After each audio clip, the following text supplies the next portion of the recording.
hoy volvemos otra vez a cambiar vamos como dando saltos. Siempre estamos hablando de la historia y de muchas de las cosas de las que no se habla eh, normalmente, incluso en términos académicos, ¿no? Lo que no te cuentan de la historia es todo este submundo, o submundos en plural, que, que conforman o le dan ese aspecto a la historia, pero que están ahí. Es decir, para llegar a cualquier conclusión, pues hay que hacer un trabajo complejo, hay que apoyarse en otras disciplinas, hay que entender que al final cada vez más las disciplinas se entrecruzan, son transversales en el uso del conocimiento que al final sale de ese producto de todo, ¿no?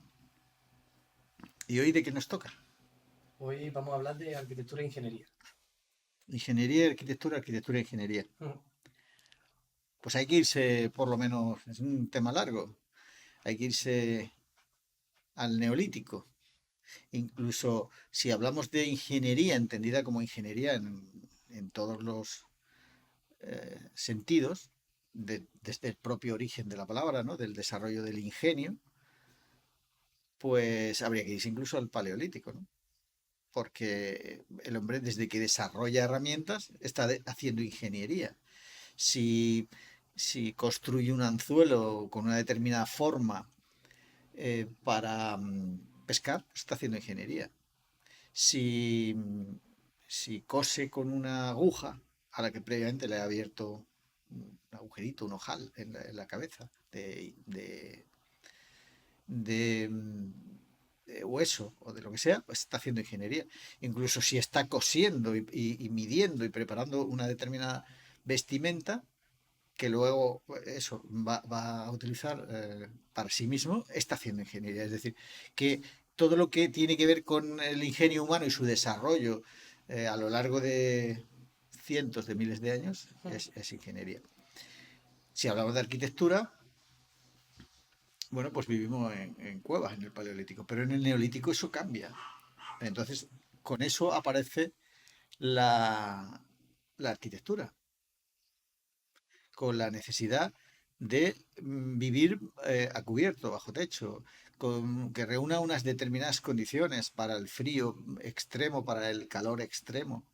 Y eso hace que empiece a desarrollarse una arquitectura muy básica, pero arquitectura al fin y al cabo.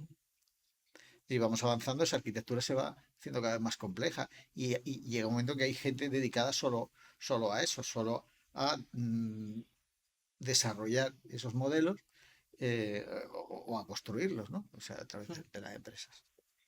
Si hablamos de arquitectos muy conocidos, pues tenemos los constructores de las pirámides. Hay uno de ellos, sobre todo, no recuerdo ahora su nombre, pero que es muy tan conocido que ha trascendido hasta nuestros días por su tumba, porque él preparó la de algunos de los grandes faraones egipcios, ¿no? Pero sí sabemos, por ejemplo, que no solo afecta a la vivienda, afecta también a las propias ciudades. Cuando hablamos de un trazado hipodámico, hablamos de un trazado en cuadrícula y hablamos de un arquitecto concreto, que es el primero que desarrolla en el mundo griego y después en el mundo romano ese tipo de ciudades. Cuando hablamos de arquitectura, siempre tendemos a fijarnos en lo que bueno, hoy consideramos como obras de arte. Los griegos son grandes maestros, ¿no? Y lo heredan los romanos. Pero también en Mesopotamia, también en Egipto, también es decir, vemos esas grandes construcciones. Pero si nos salimos, siempre un poco intentar salirse de ese terreno más trillado, que es el que todos sabemos cómo son las pirámides, los problemas que han generado y que generan, eh, pues a mí me gustaría recordar una frase, creo que es Plinio el Viejo, el que dice que muy bien, que le parecen muy bien las pirámides, pero que le parecen mucho mejor los acueductos, porque los acueductos sirven, las pirámides solo sirven para enterrar a un faraón, pero los acueductos sirven para llevar agua a millones de personas en todo el imperio. Los romanos son muy del utilitas, es decir, de que lo que haga sea realmente para que tenga un uso práctico, ¿no? Si hacen calzadas es porque son importantes, si hacen acueductos es porque son todavía más importantes. Y en general ellos construyen siguiendo ese triple principio, ¿no? El firmitas, utilitas, vetustas. Es decir, que sea sólido, nos lo han demostrado, llevamos 2000 años viendo sus trabajos, que sea útil, que sea duradero, que sea algo que esa solidez se traduzca en durabilidad en el tiempo, ¿no? Pero volviendo sobre nuestros propios pasos, si vamos al principio, pues ¿qué pasa? Pues se construye, ¿con qué se construye? Hablando de la arquitectura, pues se construye con los materiales, normalmente con lo que tenemos cerca, siempre trabajamos con lo que tenemos cerca, porque vamos a adaptarnos a eso. Entonces las primeras casas, pues son adobe, piedras, más o menos talladas. Y claro, todo esto empieza a generar, también lo comentaba, bueno, a la hora de diseñar es una cosa y a la hora de construir otra. Y a la hora de construir empieza a generarse, a aparecer una serie de oficios. Si hablamos de hacer ladrillos, pues hace falta gente que se dedique a hacer ladrillos, hacer el adobe, los muros de adobe o los muros de cualquier otro material con lo que hemos ido viendo cómo se ha ido construyendo desde el principio. Si es la piedra, pues habrá que labrar esa piedra, habrá que trabajarla. Entonces, todo lo que implica la vivienda humana, todo lo que entendemos hoy como arquitectura, mm, ya digo, nos salimos un poco de los figurats o de las grandes obras de arquitectura egipcia, ¿no? Por ejemplo. Si nos salimos de eso, nos encontramos que para hacer esas pirámides, muy cerca lo que había es un enorme poblado. ¿Y quién vivía en ese poblado? Pues los trabajadores, los miles de trabajadores que a diario salían por la mañana a hacer cualquiera de los oficios que suponía hacer una pirámide. Y vemos que en esos poblados se extrae mucha información de cómo vivían, de a qué se dedicaban, de cómo era su residencia, qué comían, es decir, nos aporta mucha información del mundo real, más allá de la trascendencia de lo que estaban construyendo, ¿no? Mucho, mucho más allá de eso, pues nos aparece esa vida diaria de esos miles de trabajadores que durante generaciones pues han ido construyendo o creando cualquiera de esas magníficas obras que consideramos como algunas como maravillas. Eh,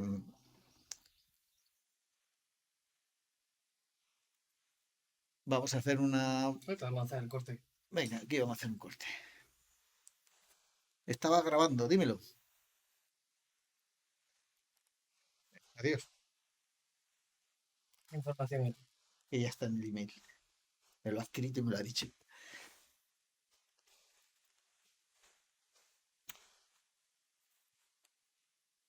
Es decir, que cuando hablamos de arquitectura y nos salimos de esa arquitectura magnífica y grandilocuente que es la que mejor nos ha llegado, o al menos en más calidad. Si nos salimos, digo, de esa parte, pues lo que nos encontramos es esa otra pequeña edificación donde la gente vivía. Y vemos que suelen ser habitáculos bastante reducidos, ejecutados con materiales pobres. Ya aquí no vemos esos mármoles, esas terminaciones tan complejas, que es probablemente los que vivían allí lo que hacían, ¿no? Es decir, pensemos un momento, cuando vemos un, un mármol, no sé, me voy a ir a Miguel Ángel, ¿no? Venga, Miguel Ángel, cuando vemos alguno de sus trabajos de mármol, hay que pensar que todo eso está terminado y pulido a mano, ¿vale? Pasemos al suelo de un templo mesopotámico, egipcio, romano. Está todo pulido, el acabado que ahora mismo nosotros vemos en los suelos que pisamos, en la oficina, en los grandes edificios de museo, eso está pulido mediante máquinas.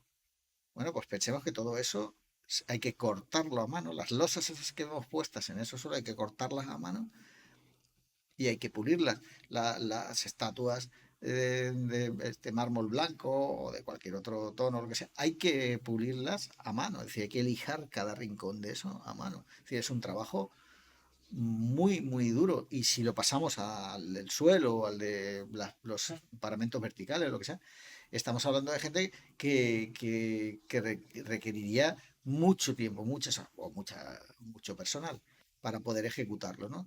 Entonces todo eso se ve ahí, pero las viviendas, lógicamente las viviendas donde residían no se ve. Lo que se ve es lo básico, lo útil y lo sencillo. Es decir, pequeños habitáculos para dormir, prácticamente cubículos, y vemos mucha sencillez en todo lo que aparece ahí, ¿no? Entonces, lo que son las viviendas normales. Incluso en Mesopotamia lo que vemos es que las primeras viviendas, cuando hablamos, volvemos otra vez, estamos saltando un poco adelante para atrás, pero en el Neolítico lo que vemos es que las viviendas no tenían lo que nosotros entendemos como puertas, ¿no?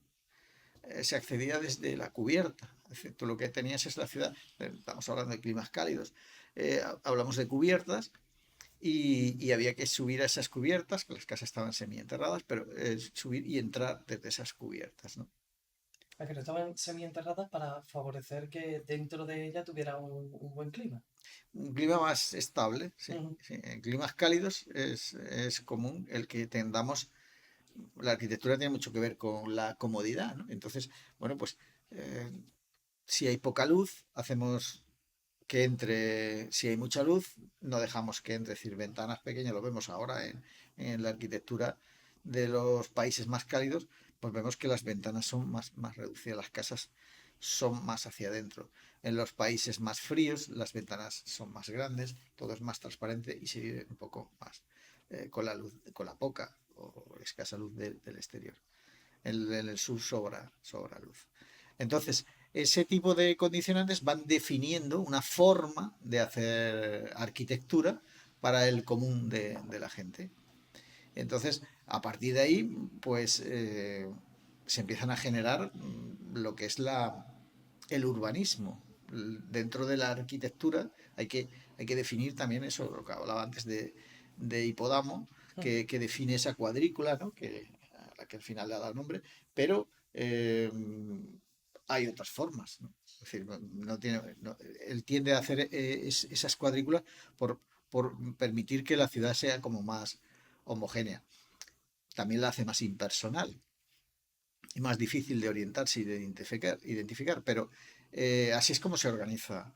Y, y cuando no es así, pues tenemos esas calles sinuosas, estrechas, y normalmente las viviendas se van apilando, acumulando en torno a esas calles. Bueno. Y ese urbanismo tiene también que evolucionar porque entendemos una ciudad a partir sobre todo de Roma.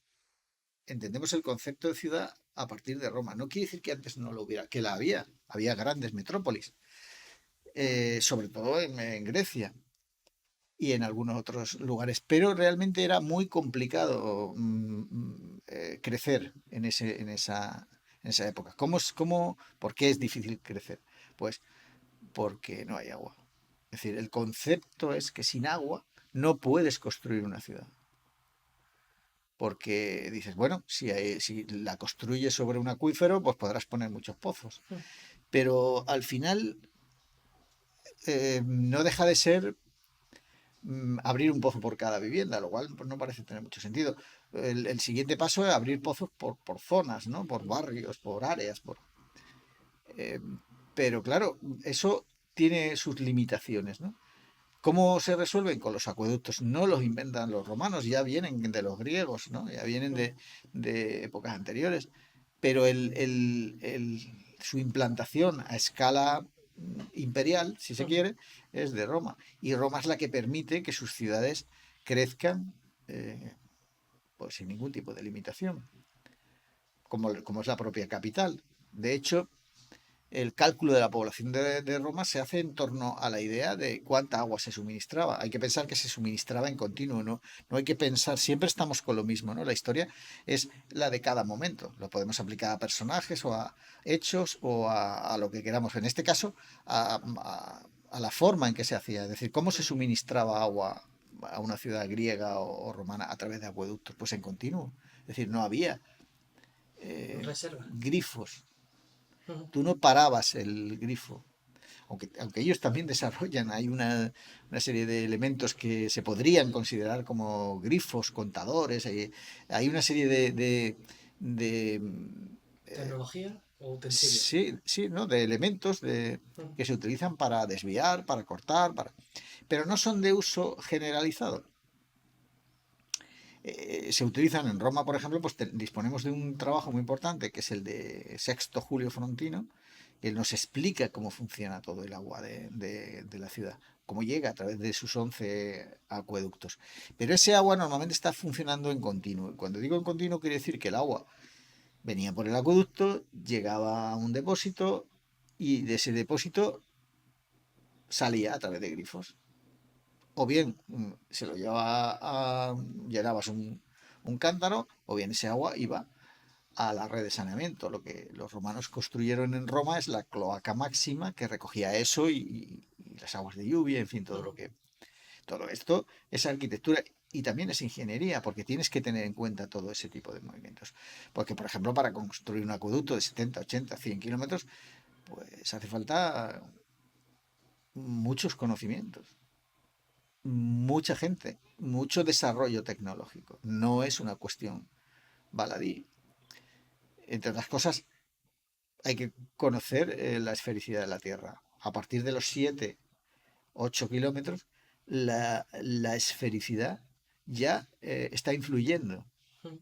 sobre cuando tú estás calculando cotas. Ellos son muy estrictos a la hora de calcular la pendiente de un acueducto y obvian todos los obstáculos, bien con un túnel, bien con unas arcadas, bien con cualquier elemento para poder mantener una rasante determinada. Y cuando tú eso lo haces durante 70, 80, 100 kilómetros, pues realmente estás haciendo un trabajo de ingeniería muy complejo. Y eso es lo que da a la ciudad su concepto de ciudad, porque a partir de ahí, teniendo agua, tú puedes desarrollar esa ciudad. Hoy en día diríamos, si tienes agua, si tienes luz, si tienes una serie de servicios, si tienes alcantarillado, ellos desarrollan, evidentemente la electricidad no, Ujú. las luces a través de lo que tienen, pero lo que es el agua y el saneamiento sí lo desarrollan. De hecho, todavía tenemos ciudades eh, que utilizan el saneamiento romano en Hispania, ¿no? En Calahorra, en Calagurris, eh, todavía hay saneamiento romano funcionando. Y eso es parte de esa ingeniería y arquitectura que se mezclan para configurar las ciudades. ¿Cómo se hace todo? Pues utilizando el cálculo pues más evidente o más sencillo, si se quiere, que es el gravitatorio, es decir, no hay cálculo como hoy en día utilizamos otro tipo de mecanismos para calcular un puente, por ejemplo, ¿no? Ujú. Pero hasta no hace mucho, hasta el siglo XIX, seguíamos haciéndolos por gravedad. Cuando digo por gravedad me estoy refiriendo a que funcionan por su propio peso. Es decir, cuando yo hago un arco de medio punto para hacer un puente, pues lo que estoy es cargando todo el peso del arco sobre los pilares, que son, o sobre la pila continua, que son los que soportan, que a su vez los transmite el cimiento, son los que soportan todo el Ujú. puente. Hoy ya no lo hacemos así, hoy hacemos puentes hiperestáticos que funcionan con vigas que no necesitan de esos arcos para transmitir esas cargas. Es decir, funciona de otra manera, pero desde hace 100 años, no mucho más. Entonces, ellos todo lo construyen por gravedad y además de una manera muy, hablo del mundo romano, muy homogénea, ¿no? Ellos construyen lo mismo en Hispania que lo hacen en la actual Turquía, ¿no? Cambian los materiales, cambian determinadas cosas, pero construyen de una manera muy similar. Entonces lo que van es creando como unas pautas, un modelo, un sistema que permita el poder ser sistemático. Eso es lo que no ocurre antes. ¿Se Es podría decir, llamar la normalización? No, no sería, pero casi. Es decir, no podemos hablar de una normalización, pero casi, casi, porque realmente lo que decía, si tú te vas a Bitinia, o te vas a Germania, o te vas a, mm, a- a Mauritania, a la Tingitana, Mm, pues los puentes son sorprendentemente parecidos. ¿Son iguales? No. Cambian las luces, cambia el tipo de material porque te adaptas claro, a las canteras que tienes, pero la tipología es muy parecida. Durante 500 años es muy, muy similar, ¿no? Y además muy definida, es decir, somos capaces hoy en día de identificar perfectamente, por ejemplo, es un, un puente romano, aunque hay mucha confusión al respecto, pero realmente está muy, muy definido lo que es un puente romano de lo que no lo es, ¿no?